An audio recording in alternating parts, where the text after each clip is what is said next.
An unexpected partnership, the BJP-PDP Alliance. Jammu and Kashmir, a region in the northern part of India, held a special status for many years.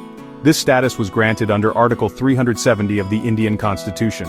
This article gave the state significant autonomy, meaning it could make many of its own laws. For a long time, this arrangement shaped the political landscape of Jammu and Kashmir. The unique constitutional position of the state was a subject of much discussion and varying political viewpoints across the country. Understanding this background is important to grasp the events that later unfolded. It formed the basis of the relationship between Jammu and Kashmir and the rest of India. In 2014, elections were held for the Jammu and Kashmir Legislative Assembly. The results did not give a clear majority to any single political party. This situation is known as a hung assembly. The Bharatiya Janata Party, or BJP, and the People's Democratic Party, or PDP, emerged as the two largest parties. These two parties had very different ideologies and political beliefs. The BJP generally favored a stronger integration of Jammu and Kashmir with India. The PDP, on the other hand, advocated for greater autonomy and self-rule. Many people wondered if these two parties could ever work together.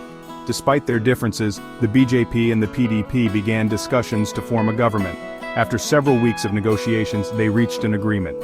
On the 1st of March, 2015, they formed a coalition government in Jammu and Kashmir. Mufti Muhammad Saeed, the leader of the PDP, became the chief minister. Nirmal Kumar Singh from the BJP became the deputy chief minister. This was a landmark event. It was the first time the BJP had been part of a government in Jammu and Kashmir. The parties agreed on a common minimum program to guide their governance. Many political observers believe that the formation of this alliance was a very strategic move, particularly for the BJP. It was suggested by some that the foundations for future significant changes, including those related to Article 370, were perhaps being subtly laid from this day. The alliance, however, was not always smooth. The differing ideologies of the two parties often led to disagreements and tensions within the coalition government.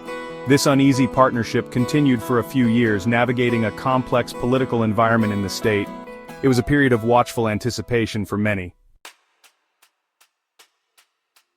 Shifting tides, the path to governor's rule. The coalition government, formed by the PDP and the BJP, faced numerous challenges during its tenure. The deep-rooted ideological differences between the two parties often surfaced, creating friction. Issues related to security, development, and the political aspirations of the people of Jammu and Kashmir were constant points of discussion and sometimes discord. Mehbooba Mufti took over as chief minister after the unfortunate demise of her father, Mufti Muhammad Saeed, in early 2016. She continued to lead the coalition, but the underlying strains persisted, making governance a difficult task for the alliance partners. On the 19th of June 2018, the BJP made a significant political move. The party announced that it was withdrawing its support from the PDP-led government in Jammu and Kashmir. This decision effectively ended the coalition. The state government, led by Mehbooba Mufti, collapsed, as it no longer had the majority support in the Legislative Assembly. This development took many political commentators by surprise. It was widely assumed by then that the BJP had carefully considered its strategy, and that this withdrawal was a calculated step towards its larger objectives concerning the state of Jammu and Kashmir. Following the collapse of the elected state government, Jammu and Kashmir was placed under governor's rule. This was implemented under Article 92 of the Constitution of Jammu and Kashmir, which was then applicable. The governor of the state at that time, Narinder Nath Vohra, took charge of the administration. Governor's rule meant that the executive powers of the state were exercised by the governor, acting on behalf of the President of India. This period marked a shift from an elected government to direct central oversight, albeit through the governor's office. A few months later, in August 2018, a new governor was appointed for Jammu and Kashmir. Satyapal Malik, a seasoned politician who had previously served as a national vice president of the BJP, took over from NN Vohra. The central government expressed confidence that Mr. Malik would be able to manage the complex situation in the state efficiently. His appointment was seen by many as a crucial step given his political background and the prevailing sensitive circumstances in Jammu and Kashmir. Political observers keenly watched his actions in the months that followed.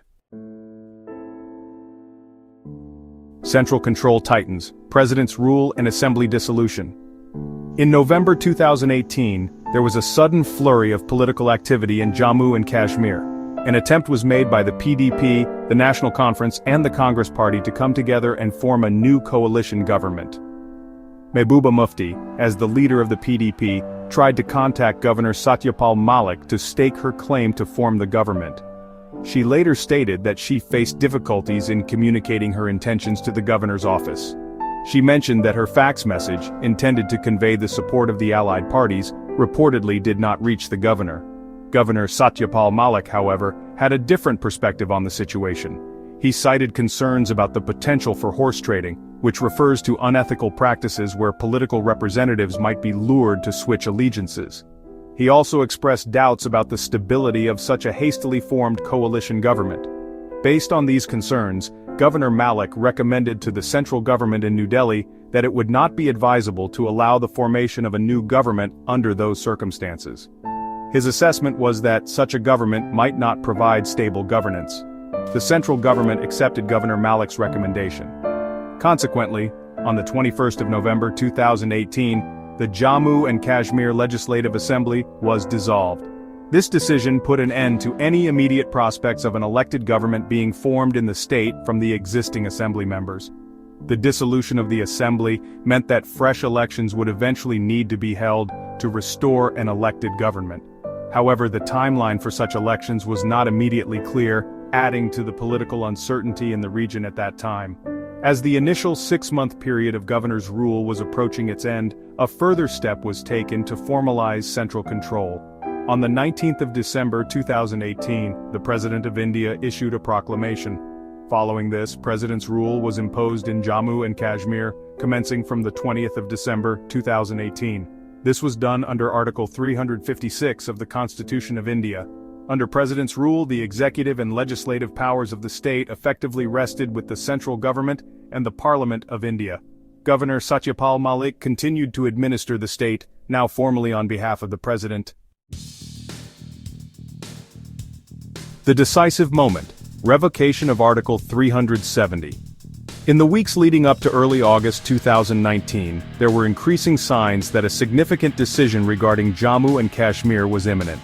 The central government began to bolster security arrangements in the Kashmir Valley. Thousands of additional paramilitary personnel were deployed.